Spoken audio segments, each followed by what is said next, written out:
ചിത്രത്തിന്റെ ഒരു അപ്കമിങ് എപ്പിസോഡിലേക്ക് എല്ലാവർക്കും സ്വാഗതം. രാത്രിയായതും വേദ കലണ്ടർ എടുത്ത് നോക്കുന്നുണ്ട്. തന്റെ പീരിയഡ്സ് ആവാനുള്ള ഡേറ്റ് മാറിയിരിക്കുന്നു എന്ന് വേദയ്ക്ക് മനസ്സിലാവുന്നു. വേദ ചിന്തിക്കുന്നുണ്ട്, തനിക്ക് മുൻപും ഇതുപോലെ സംഭവിച്ചിട്ടുണ്ട്. 10-16 ദിവസമൊക്കെ ഡേറ്റ് മാറിയിട്ടും വീണ്ടും പീരിയഡ്സ് ആയ സംഭവങ്ങളുമുണ്ട്. പക്ഷേ വേദ ചിന്തിക്കുന്നുണ്ട്, ഇനി ഇത് അങ്ങനെ അല്ലെങ്കിലോ, ഒന്ന് ടെസ്റ്റ് ചെയ്ത് നോക്കാം എന്ന് വിചാരിച്ചുകൊണ്ട് വേദ പ്രഗ്നൻസി കിറ്റ് എടുത്ത് ടെസ്റ്റ് ചെയ്ത് നോക്കുവാണ്. അപ്പോഴാണ് ആ സത്യം വേദയ്ക്ക് മനസ്സിലാവുന്നത്, താൻ പ്രഗ്നൻ്റ് ആണ്. വേദ ഒരുപാട് സന്തോഷിക്കുന്നു. വിക്രം എന്ന് പെട്ടെന്ന് വന്നെങ്കിൽ വിക്രമിനോട് പറയായിരുന്നു എന്ന് ചിന്തിച്ചുകൊണ്ട് വേദ ഇങ്ങനെ റൂമിൽ അങ്ങോട്ടേക്കും ഇങ്ങോട്ടേക്കും ഇങ്ങനെ നടക്കുവാണ്. സന്തോഷത്തോടെ ചിരിച്ചുകൊണ്ട് നടക്കുന്നുണ്ട്. പെട്ടെന്ന് വിക്രം കയറി വരുന്നുണ്ട്. വേദ അടുത്തേക്ക് വേഗം ഓടി ചെല്ലുവാണ്. വിക്രം വേദയോട് പറയുന്നുണ്ട്, വേദേ വഴക്ക് പറയല്ലേ, ഞാൻ കുറച്ച് ലേറ്റായി. പിന്നെ നിന്നോട് വിളിച്ച് പറയാൻ പറ്റാതിരുന്നത് എൻ്റെ ഫോണിലെ ചാർജ് തീർന്നിരിക്കുന്നു. അതുകൊണ്ട് പ്ലീസ് നീ വഴക്ക് പറയല്ലേ, ദിവസേന നിൻ്റെ വഴക്ക് കേട്ട് കിടക്കുന്നത് എൻ്റെ ഒരു ശീലമായിരിക്കണമെന്ന് പറയുകയാണ്. ഏയ് ഇല്ല, ഇന്ന് ഞാൻ വഴക്കൊന്നും പറയാൻ പോകുന്നില്ല എന്നിങ്ങനെ പറയുകയാണ്. എന്നിട്ട് ബെഡിലിരിക്കുന്നുണ്ട്. വിക്രം ഡ്രസ്സെല്ലാം മാറ്റിക്കൊണ്ടിരിക്കുകയാണ്. പെട്ടെന്ന് വേദ ഇങ്ങനെ നാണത്തോടെ ഇരിക്കുന്നത് കാണുവാണ്. ഇത്രയും നാളായിട്ടും വിവാഹം കഴിഞ്ഞിട്ട് വേദയുടെ മുഖത്ത് ഇത്തരത്തിലുള്ള നാണമൊന്നും വിക്രം കണ്ടിട്ടില്ല. വിക്രം ചോദിക്കുന്നുണ്ട്, എന്ത് പറ്റി വേദേ, നിന്റെ മുഖത്ത് പതിവില്ലാത്തൊരു നാണവും ഒരു സൗന്ദര്യവും ഒക്കെ കാണുന്നുണ്ടല്ലോ, ആണോ? അങ്ങനെ നിനക്ക് തോന്നുന്നുണ്ടല്ലോ, അതിൻ്റെ കാരണം എന്താണെന്ന് നിനക്ക് പറയാമോ എന്ന് ചോദിക്കുകയാണ് വേദ. ഉടനെ വിക്രം പറയുന്നുണ്ട്, അല്ല നീ പതിവിലും കൂടുതൽ മേക്കപ്പ് ഇട്ടോ? ഇത് കേട്ടിട്ട് വേദിക്ക് ദേഷ്യം വരാണ്. എന്താ വിക്രം ഇത്, ഞാൻ മേക്കപ്പ് ഇടാറില്ലെന്ന് നിനക്കറിയാവുന്ന കാര്യമല്ലേ? എന്താണ് എൻ്റെ ഈ സന്തോഷത്തിന് കാരണമെന്ന് നീ കണ്ടുപിടിക്ക് എന്ന് പറയുകയാണ്. ഉടനെ വിക്രം പറയുന്നുണ്ട്, ദേ നിന്നെ ഇപ്പോൾ കണ്ടാലുണ്ടല്ലോ, ചുവന്ന് തുടുത്തൊരു ആപ്പിളിനെ പോലെ ഉണ്ട്. എനിക്ക് കടിച്ച് പറിച്ച് തിന്നാനാ തോന്നുന്നത്. ഇത്രയും നാളായിട്ടും ഇപ്പോൾ ഈ അടുത്ത കാലത്തൊന്നും നിന്നെ ഇത്രയും സുന്ദരിയായിട്ട് എനിക്ക് തോന്നിയിട്ടില്ല. അത് തന്നെയാണ് ഞാൻ പറയുന്നത് വിക്രം, അതിനൊരു കാരണമുണ്ടാവുമല്ലോ, നീ കണ്ടുപിടിക്ക് വിക്രം, പറ വിക്രം എന്നിങ്ങനെ നിർബന്ധിക്കുന്നുണ്ട് വേദ. അത് പിന്നെ നീ അങ്ങനെയൊക്കെ ചോദിച്ചാൽ നിന്റെ അച്ഛൻ്റെയും അമ്മയുടെയും സൗന്ദര്യമായിരിക്കും നിനക്ക് കിട്ടിയിരിക്കുന്നത്. അല്ല, എൻ്റെ അച്ഛൻ്റെയും അമ്മയുടെയും ബുദ്ധിയാണല്ലോ എനിക്ക് കിട്ടിയത്. അതുകൊണ്ടാണ് ഞാൻ അങ്ങനെ പറഞ്ഞതെന്ന് വിക്രം പറയുന്നു. അപ്പോൾ വേദ പറയുന്നുണ്ട്, ഓ നല്ല കാര്യം, ഇതായിരുന്നോ നീ കണ്ടുപിടിച്ചത്? എനിക്കങ്ങനെയാണ് തോന്നുന്നത്.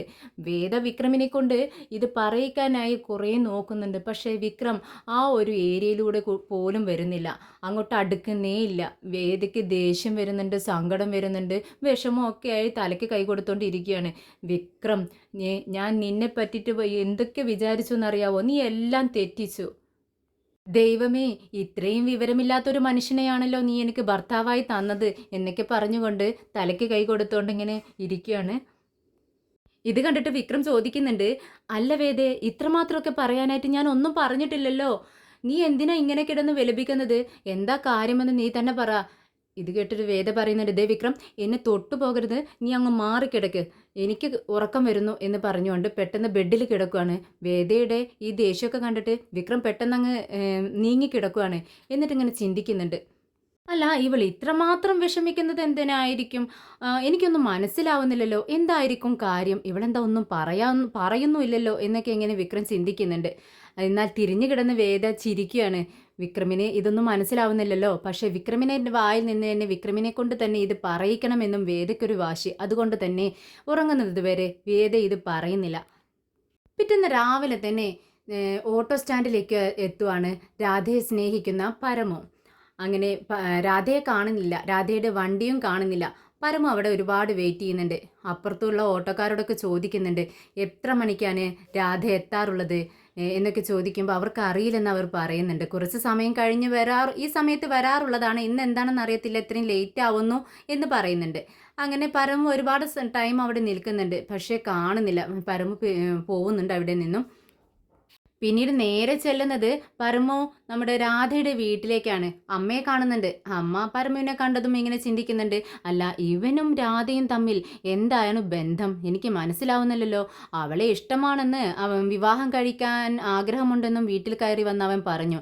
അങ്ങനെ പറയണമെങ്കിൽ ഒന്നുമില്ലാതെ പറയൂ എന്നിങ്ങനെയൊക്കെ ചിന്തിക്കുന്നുണ്ട്. പരമു വന്നതും അമ്മയോട് മാപ്പ് പറയുകയാണ്. അമ്മ എന്നോട് ക്ഷമിക്കണം, ഞാൻ അന്ന് അങ്ങനെ പറയാൻ പാടില്ലായിരുന്നു. ഞാൻ അപ്പോഴത്തെ ഒരു സാഹചര്യത്തിൽ അങ്ങനെ പറഞ്ഞു പോയതാണെന്ന് പറയുന്നുണ്ട്. നീ എന്തിനാ ഇപ്പോൾ ഇങ്ങോട്ടേക്ക് വന്നതെന്ന് ചോദിക്കുന്നു. അത് എനിക്ക് രാധയുമായിട്ട് കുറച്ച് സംസാരിക്കാനുണ്ട്, ഞാൻ ഓട്ടോ സ്റ്റാൻഡിൽ നോക്കി പക്ഷേ കണ്ടില്ലെന്ന് പറയുവാണ്. അപ്പോഴേക്കും പരമുവിനെ കണ്ട് രാധ അകത്തു നിന്നും വരുന്നുണ്ട്. എന്താ അമ്മേ? പരമു, നീ എപ്പോൾ വന്നടാ എന്ന് ചോദിക്കുക. ഞാനിതാ ഇപ്പോൾ വന്നതേ ഉള്ളൂ എന്ന് പറയുന്നുണ്ട്. നീ എന്താ അവിടെ തന്നെ നിന്ന് കളഞ്ഞത്? നീ ഇങ്ങോട്ടേക്ക് കയറി ഇരിക്കുമെന്ന് പറയുന്നു. അതെന്താടി മോളെ, ഇവൻ ആരാ? നീയും ഇവനും തമ്മിൽ എന്താ ബന്ധം എന്ന് ചോദിക്കുന്നു. ഉടനെ രാധ പറയുന്നുണ്ട്, പല ബന്ധങ്ങളുണ്ടായിരിക്കും, എല്ലാം അമ്മയോട് ഇങ്ങനെ പറയണോ? ഇവനെൻ്റെ ഫ്രണ്ടാ. അമ്മ അപ്പത്തേക്ക് പോയിക്കാൻ ഞങ്ങൾക്ക് ഒരുപാട് സംസാരിക്കാനുണ്ടെന്ന് പറയുകയാണേ.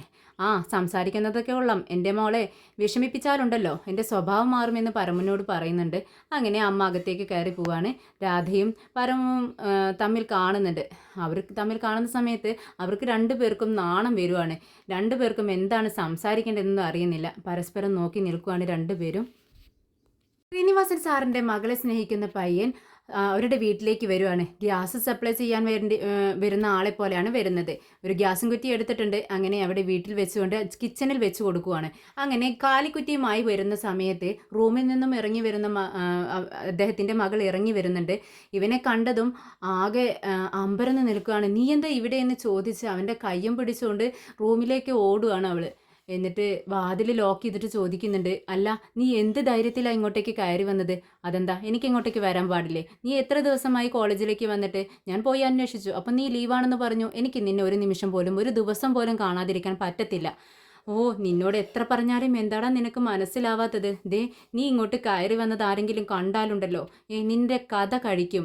ഇതേ ശ്രീനിവാസൻ സാറിൻ്റെ വീടാടാ. നീ എന്നോട് പറഞ്ഞിട്ടെന്താടാ നിനക്ക് മനസ്സിലാവാത്തതെന്ന് ചോദിക്കുകയാണ്. എനിക്കെല്ലാം മനസ്സിലാവുന്നുണ്ട്. എനിക്ക് മനസ്സിലാവുന്നത് എന്താണെന്നറിയാവോ? എനിക്ക് നിന്നെ ഇഷ്ടമാണ്. I love you. നിനക്ക് എന്നെ ഇഷ്ടമല്ലേ? നീ അത് തുറന്നു പറ. ഈ നിമിഷം തന്നെ ഞാൻ ഇവിടെ നിന്ന് ഇറങ്ങിക്കോളാം എന്ന് പറയുന്നുണ്ട്. എടാ, എനിക്ക് അങ്ങനെയൊന്നും പറയാൻ പറ്റത്തില്ല. നീ എൻ്റെ അവസ്ഥ ഒന്ന് മനസ്സിലാക്ക്.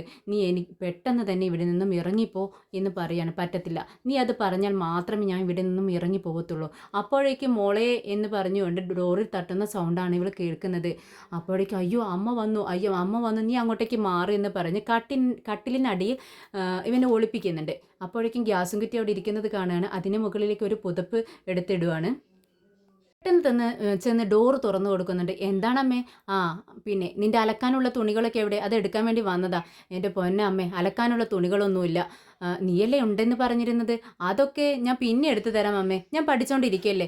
അമ്മ പെട്ടെന്നൊന്ന് പുറത്തേക്ക് ഇല്ല മോളെ, ഞാൻ അലക്കാൻ തുടങ്ങുകയാണ്, നീ അതെല്ലാം ഇങ്ങ് എടുക്ക് എന്ന് പറയുമ്പോഴേക്കും ചെറിയ മോൾ അങ്ങോട്ടേക്ക് വരുവാണ്. എന്നിട്ട് പറയുന്നുണ്ട്, അമ്മ കിച്ചണിൽ പാല് വെച്ചിട്ടുണ്ടായിരുന്നു അടുപ്പത്ത്, അത് കരിയുന്ന മണം കേൾക്കുന്നു. എന്നിട്ട് നീ ഓഫ് ചെയ്തില്ലേ ഗ്യാസ് എന്ന് ചോദിക്കുമ്പോൾ ഞാൻ ഓഫ് ചെയ്തിട്ടില്ല. എന്ത് പൊട്ടത്തര മോളെ നീ ചെയ്യുന്നത് എന്ന് ചോദിച്ചുകൊണ്ട് അമ്മ കിച്ചണിലേക്ക് പോവാണ്. പക്ഷേ അനിയെത്തി അവിടെ ബെഡിലിരിക്കുകയാണ്. നീ എന്താ പോകുന്നില്ല എന്ന് ചോദിക്കുന്നുണ്ട്. ആ, എന്താ ചേച്ചിക്ക് എന്നെ പറഞ്ഞയക്കാഞ്ഞിട്ട് ഇത്രക്ക് തിടുക്കം? അല്ല, എനിക്ക് പഠിക്കാനുണ്ട്. അതിനെന്താ, പഠിച്ചോ. ചേച്ചി എപ്പോഴും പറയാറില്ലേ എനിക്ക് ബോറടിക്കുന്നു, നീ ഇങ്ങോട്ടേക്ക് വാ എന്ന് പറഞ്ഞ് ഞാൻ ഇവിടെ വന്നിരിക്കുമ്പോഴല്ലേ ചേച്ചി പഠിക്കാറ്. ഇപ്പോൾ ഞാൻ ഇവിടെ നിന്ന് പോകണമെന്നാണ് പറയുന്നത്. അതെ, എനിക്ക് ആരെങ്കിലും ഉണ്ടാവുമ്പോൾ പഠിക്കാൻ പറ്റത്തില്ല. എന്ത്, ആരെങ്കിലും ഉണ്ടെങ്കിൽ പഠിക്കാൻ പറ്റത്തില്ലെന്നോ? എത്രയോ ദിവസം ചേച്ചിക്ക് ഞാൻ തുണക്കിയിരുന്നിട്ടില്ലേ പഠിക്കാൻ? എന്തിനാ ചേച്ചി ഇങ്ങനെ കള്ളം പറയുന്നത്? എന്തോ പ്രശ്നമുണ്ടല്ലോ ചേച്ചിയുടെ പെരുമാറ്റത്തിലും സംസാരത്തിലും. എന്താ വല്ല കള്ളത്തരം ഉണ്ടോ എന്ന് ചോദിച്ച് റൂമിലെ 4 പുറം കണ്ണുകൊണ്ട് ഇങ്ങനെ പരതുവാണ് അനിയത്തി. അങ്ങനെ അവിടെ നിന്നും എഴുന്നേൽക്ക് എന്ന് പറഞ്ഞ് പിടിച്ച് വലിച്ച് എഴുന്നേൽപ്പിക്കുകയാണ് ഇവളെ. എന്നിട്ട് നീ ചെല്ല്, എനിക്ക് കുറച്ച് അധികം പഠിക്കാനുണ്ട്, നീ പെട്ടെന്ന് പൊയ്ക്കേ എന്ന് പറഞ്ഞുകൊണ്ട് റൂമിന് പുറത്തേക്കാക്കി ഡോറ് വീണ്ടും ലോക്ക് ചെയ്യാണ്. എന്നിട്ട് ആ പയ്യനോട് പറയുന്നുണ്ട്, ദേ പ്ലീസ് നീ ഒന്ന് പോവാവോ? എന്നെ ഓർത്തെങ്കിലും. ദേ, നിന്നെ ഓർത്തല്ല, നിനക്ക് എന്ത് പറ്റിയാലും നിനക്ക് ഒരു പ്രശ്നവും ഇല്ലെന്നല്ലേ പറയുന്നത്. പക്ഷെ നിന്നോടൊപ്പം എന്നെയും കൂടിയും കൊന്നു കളയും അച്ഛൻ. അതുകൊണ്ടാണ് ഞാൻ പറയുന്നത്, എന്നെ ഓർത്തിട്ടെങ്കിലും നീ ഒന്ന് ഇവിടെ നിന്നും ഇറങ്ങിത്താടാ എന്ന് പറയാണ്. ശരി ഞാൻ പോയേക്കാം, പക്ഷേ ഞാൻ വീണ്ടും വരും കേട്ടോ എന്ന് പറഞ്ഞ് റൂമിൽ നിന്നും പെട്ടെന്ന് ഇറങ്ങി പോകുന്നുണ്ട്. പിന്നീട് നമ്മുടെ വിക്രം ശങ്കരനാരായണൻ പറയുന്നതനുസരിച്ച് ഒരു കമ്പനിയിൽ കയറി അവിടെ കൂലി കൊടുക്കാതെ ഒരു മാടുകളെപ്പോലെ ജോലി എടുപ്പിക്കുന്ന ആളുകളെയെല്ലാം അവിടെ നിന്നും മോചിപ്പിക്കുന്നുണ്ട്. വിക്രം അവിടെ കയറി ചെന്ന് അവിടെയുള്ള മുതലാളിയെയും അവിടെ ഉണ്ടായിരുന്ന ഗുണ്ടകളെയും എല്ലാം അടിച്ചൊതുക്കി കെട്ടിയിടുവാണ്. എന്നിട്ട് ശങ്കരനാരായണനെ വിളിക്കുന്നുണ്ട്. സർ, ഞാൻ എല്ലാവരെയും പിടിച്ച് കെട്ടിയിട്ടിട്ടുണ്ട്. സാറ് പോലീസിനെ എത്രയും പെട്ടെന്ന് ഇങ്ങോട്ടേക്ക് അയച്ചാൽ മതിയെന്ന് പറയുന്നുണ്ട്. അതിനെല്ലാം തെളിവുകളുണ്ട്, അവർ ചെയ്യുന്ന കാര്യങ്ങൾക്കെല്ലാം തെളിവുകളുണ്ടോ എന്ന് ചോദിക്കുകയാണ്. അങ്ങനെ ഇവരെ ഭീഷണിപ്പെടുത്തി ജോലി ചെയ്യിക്കുന്നതും അവരെ അടിക്കുന്നതും ഭക്ഷണം കൊടുക്കാത്തതും എല്ലാ വിവരങ്ങളും വിക്രം ഇവിടെ ഒരു ക്യാമറ ഫിറ്റ് ചെയ്ത് അതിലെല്ലാം റെക്കോർഡായിട്ടുണ്ട്. അങ്ങനെ വിക്രം ഇത് പറയുന്നുണ്ട് ശങ്കരനാരായണൻ്റെ അടുത്ത്. എല്ലാ തെളിവുകളും എൻ്റെ കയ്യിലുണ്ട് സർ എന്ന് പറയുവാണ്. അങ്ങനെ ശങ്കരനാരായണനെ എല്ലാം കൈമാറുന്നുണ്ട്. വിക്രം ഒന്നും സംഭവിക്കാത്തതുപോലെ വീട്ടിലിരുന്ന് ഭക്ഷണം കഴിക്കുകയാണ്. എല്ലാവരും ഹാളിലിരിക്കുന്നുണ്ട്. അവർ മാഷ് ന്യൂസ് കാണുന്ന ടൈമാണ്. പെട്ടെന്ന് ശങ്കരനാരായണൻ്റെ പേരും പറയുന്നത് കേട്ട് എല്ലാവരും ടി വിയിലേക്ക് ശ്രദ്ധിക്കുകയാണ്. അപ്പോഴാണ് ഈ ന്യൂസ് അതിൽ വരുന്നത്. ശങ്കരനാരായണനാണ് ഇത് തെളിയിച്ചതെന്നും അദ്ദേഹത്തെ അഭിനന്ദിച്ചുകൊണ്ടും സംസാരിക്കുന്നതൊക്കെയാണ് കാണുന്നത്. ശങ്കരനാരായണൻ ചോദിക്കുന്നുണ്ട് പത്രക്കാർ, ആരാണ് ഇതിന് പിന്നിൽ, തനിയാണോ ഇതൊക്കെ ചെയ്തത് എന്നൊക്കെ ചോദിക്കുമ്പോൾ ശങ്കരനാരായണൻ പറയുന്നുണ്ട്, എനിക്ക് തനിച്ചിതൊന്നും ചെയ്യാൻ കഴിയത്തില്ല. എൻ്റെ പിറകിൽ ഇതിനെല്ലാം എന്നെ ഹെൽപ്പ് ചെയ്തുകൊണ്ട് ഒരാളുണ്ട്. ഞാൻ ഒരുപാട് അഭിമാനിക്കുന്നു അദ്ദേഹത്തെ കുറിച്ച് ഓർക്കുന്ന സമയത്ത്. അതാരാണെന്ന് ചോദിക്കുകയാണ്. അപ്പോഴാണ് പറയുന്നത്, എൻ്റെ മരുമകൻ വിക്രം, എൻ്റെ മരുമകൻ വിക്രമാണതെന്ന് പറയുന്നു. എല്ലാവരും ഞെട്ടുന്നുണ്ട്. എന്ത് വിക്രം, നീയോ? എടാ വിക്രം, നിന്നെക്കുറിച്ച് ഇതടാ ടി വിയിൽ പറയുന്നു എന്നിങ്ങനെ വിനയം വിളിച്ച് പറയുന്നുണ്ട്. ആ പറയട്ടെ എന്ന് പറഞ്ഞുകൊണ്ട് ഒന്നും ശ്രദ്ധിക്കാതെ ഭക്ഷണം കഴിക്കുകയാണ് വിക്രം. വേദ അത്ഭുതത്തോടെ വിക്രമിനെ തന്നെ നോക്കിയിരിക്കുന്നുണ്ട്. ഇത്രയും ദിവസമായി തന്നോട് ഇതൊന്നും ഇവൻ പറഞ്ഞില്ലല്ലോ എന്നാണ് വേദ ചിന്തിക്കുന്നത്. നന്ദിനി ചോദിക്കുന്നുണ്ട് വിനയനോട്, ഇതേ നിങ്ങളുടെ അനിയനെ കുറിച്ച് തന്നെയാണോ ഇത് പറയുന്നത്? ആ അതെ, ഇവനെക്കുറിച്ച് തന്നെയാണ്. ആഷിന് ഒരുപാട് അഭിമാനം തോന്നുന്നുണ്ട്. കമലാമ്മ കിച്ചണിൽ നിന്ന് ഇതൊക്കെ ശ്രദ്ധിക്കുന്നുണ്ട്, പക്ഷേ മൈൻഡ് ചെയ്യാതെ നിൽക്കുവാണ്. അങ്ങനെ ഉടനെ ന്യൂസ് എല്ലാം കഴിയുന്നതിന് മുമ്പ് തന്നെ ശങ്കരനാരായണൻ അങ്ങോട്ടേക്ക് കയറി വരുന്നുണ്ട്. അദ്ദേഹത്തെ കണ്ടതും നന്ദിനി പറയുന്നുണ്ട്, മാമാനെ കുറിച്ച് ഇപ്പോൾ കേട്ടതേ ഉള്ളൂ ടി വിയിൽ. എല്ലാവരും നന്നായി അഭിനന്ദിക്കുന്നുണ്ടല്ലോ, ഞങ്ങൾക്ക് സന്തോഷമായി. എന്തായാലും ഉടനെ തന്നെ നിങ്ങൾ ഇങ്ങോട്ടേക്ക് വരികയും ചെയ്തല്ലോ എന്ന് പറയാണ്. ഉടനെ തന്നെ ശങ്കരനാരായണൻ പറയുന്നുണ്ട്, ഞാൻ മാത്രമല്ല, വിക്രമും കൂടി എൻ്റെയോടൊപ്പം ഉണ്ടായത് കൊണ്ട് മാത്രമാണ് ഈ കേസ് തെളിയിക്കാൻ പറ്റിയത്. എന്തായാലും എല്ലാവർക്കും നല്ല സന്തോഷമായിട്ടുണ്ട് വിക്രമിൻ്റെ ഈ പ്രവൃത്തിയിൽ. അതുകൊണ്ട് തന്നെ വിക്രമിനെ ഒരു ഗവൺമെൻറ് ജോലി തരപ്പെടുത്തി കൊടുക്കാൻ എല്ലാവരും ഉദ്ദേശിക്കുന്നുണ്ട്. അതിനൊരു എക്സാം ഉണ്ട്, ആ എക്സാമിൽ വിക്രം പാസ്സാവണം എന്ന് പറയുന്നുണ്ട്. അത് കേട്ടിട്ട് എല്ലാവർക്കും ഒന്നുകൂടി സന്തോഷമാവുന്നുണ്ട്. നമ്മുടെ മാഷ് പറയുന്നുണ്ട്, എൻ്റെ 3 മക്കളിൽ ആർക്കെങ്കിലും ഒരു ഗവൺമെൻറ് ജോലി കിട്ടണമെന്ന് ഞാൻ ഒരുപാട് ആഗ്രഹിച്ചിട്ടുണ്ടായിരുന്നു. അങ്ങനെയാണെങ്കിൽ ഈ വിക്രമിന് ജോലി കിട്ടുന്ന സമയത്ത് ഒരുപാട് സന്തോഷിക്കുന്നത് ഞാൻ തന്നെയായിരിക്കും എന്ന് പറയുകയാണ്. ഗവൺമെൻറ് ജോലി എന്ന് പറയുമ്പോൾ പോലീസിലാണോ എന്ന് വിനയം ചോദിക്കുന്നുണ്ട്. പോലീസിനാണോ എന്ന് ചോദിച്ചാൽ അല്ല, എന്നാൽ ആണെന്ന് പറയാനും പറ്റും. എന്താണെന്ന് വെച്ചാൽ ഇതിൽ ഫോറൻസിക് എന്നൊരു വിഭാഗമുണ്ട്. അവരെ ഹെൽപ്പ് ചെയ്യാനായിട്ടുള്ള ഒരു വ്യക്തി എന്ന നിലയിൽ അവരോടൊപ്പം പങ്കുചേരാം. പക്ഷേ യൂണിഫോം ഉണ്ടായിരിക്കത്തില്ല എന്ന് പറയാണ് ശങ്കരനാരായണൻ. പക്ഷേ അതിനൊരു എക്സാം എഴുതേണ്ട ആവശ്യമുണ്ട് വിക്രം. നിനക്ക് അതിന് ഏതൊക്കെ ബുക്സ് റെഫർ ചെയ്യണം എന്നുള്ളത് ഞാൻ നിനക്ക് വാട്സപ്പ് ചെയ്യാം. ആ ബുക്സ് എല്ലാം നീ വാങ്ങിച്ച് അത് നന്നായി പഠിക്കണം. പിന്നെ ബുക്സ് വാങ്ങിക്കാൻ കഴിഞ്ഞില്ലെങ്കിൽ ഞാൻ തന്നെ മേടിച്ചുകൊണ്ട് നിൻ്റെ കയ്യിൽ കൊണ്ടുവന്ന് തരാം. വേദ നീ കൂടി ശ്രദ്ധിച്ചോളണം എന്ന് പറയുന്നു. ഉടനെ വേദ പറയുന്നുണ്ട്, അച്ഛാ വിക്രമിൻ്റെ പേരിൽ ഒരുപാട് കേസുകളില്ലേ, അങ്ങനെയാണെങ്കിൽ ഒരു ഗവൺമെൻറ് ജോലി എങ്ങനെ വിക്രമിന് കിട്ടും? അത് ലീഗലായിട്ട് കിട്ടത്തില്ലല്ലോ എന്ന് ചോദിക്കുകയാണ്. ഉടനെ ശങ്കരനാരായണൻ പറയുന്നുണ്ട്, കേസുകൾ ഉണ്ടായാലും അതിൽ ഒന്നിൽ പോലും വിക്രം ശിക്ഷിക്കപ്പെട്ടിട്ടില്ലല്ലോ. പിന്നെ അതെല്ലാം ഞാൻ നോക്കി, എല്ലാം റെഫർ ചെയ്തു. പക്ഷേ ആ കേസിലൊന്നും വിക്രം കുറ്റക്കാരനാണെന്ന് എനിക്ക് തോന്നുന്നില്ല. അതുകൊണ്ട് തന്നെ ഞാൻ ആ കേസിലെല്ലാം വാദിച്ച് അതിലെല്ലാം ജയിക്കാൻ വേണ്ടി നോക്കുന്നുണ്ട്. അങ്ങനെ വിക്രമിനോട് പറയുന്ന സമയത്ത് വിക്രമിനോടും ചോദിക്കുന്നുണ്ട് ശങ്കരനാരായണൻ, വിക്രം ആ കേസുകളിലെല്ലാം നീ തെറ്റ് ചെയ്തിട്ടുണ്ടോ എന്ന് ചോദിക്കുകയാണ്. ഇല്ല സാർ, അതെല്ലാം തെറ്റായ കേസുകളാണ്, ഞാനൊന്നും ഒരു കുറ്റവും ചെയ്തിട്ടില്ല എന്ന് ഉറപ്പ് കൊടുക്കുകയാണ്. കേട്ടല്ലോ നീ, വിക്രം പറഞ്ഞാൽ പറഞ്ഞതാ, അവൻ സത്യം മാത്രമേ പറയത്തുള്ളൂ, അതെനിക്കറിയാമെന്ന് ശങ്കരനാരായണൻ പറയുന്നുണ്ട്. ഇപ്പോൾ ആരെക്കാളും വിശ്വാസം ശങ്കരനാരായണന് വിക്രമിനെ തന്നെയാണ്. അങ്ങനെ സന്തോഷത്തോടെ എല്ലാവരോടും യാത്ര പറഞ്ഞ് ശങ്കരനാരായണൻ അവിടെ നിന്നും ഇറങ്ങുന്നുണ്ട്. വേദവിക്രമിനോട് ചോദിക്കുന്നുണ്ട്, വിക്രം ഇത്രയും ദിവസമായി നീ അച്ഛനോടൊപ്പം നടന്ന് ഈ വർക്കുകളെല്ലാം ചെയ്യുന്ന സമയത്ത് നീ എന്നോടൊരു വാക്കുപോലും പറഞ്ഞില്ലല്ലോ. ഉടനെ വിക്രം പറയുന്നുണ്ട്, നീ എന്നോട് ചോദിച്ചില്ലേ വേദേ, എന്തിനാ അച്ഛൻ വന്നത്, എന്നോട് പേഴ്സണലായിട്ട് എന്താ സംസാരിച്ചതെന്ന്? അന്നേരം ഞാൻ നിന്നോട് പറഞ്ഞില്ലേ, ഒരു കേസിൻ്റെ കാര്യം തെളിയിക്കാനായി അച്ഛൻ ഹെൽപ്പ് ചോദിച്ചു വന്നതാണെന്ന്. പക്ഷെ നീ അത് വിശ്വസിച്ചില്ല. നീ പറഞ്ഞു എൻ്റെ അച്ഛന് ആരോടും ഹെൽപ്പ് ചോദിക്കേണ്ട ആവശ്യമില്ല, അത്രയും വലിയ നീതിമാനാണ് നിൻ്റെ അച്ഛനെന്ന്.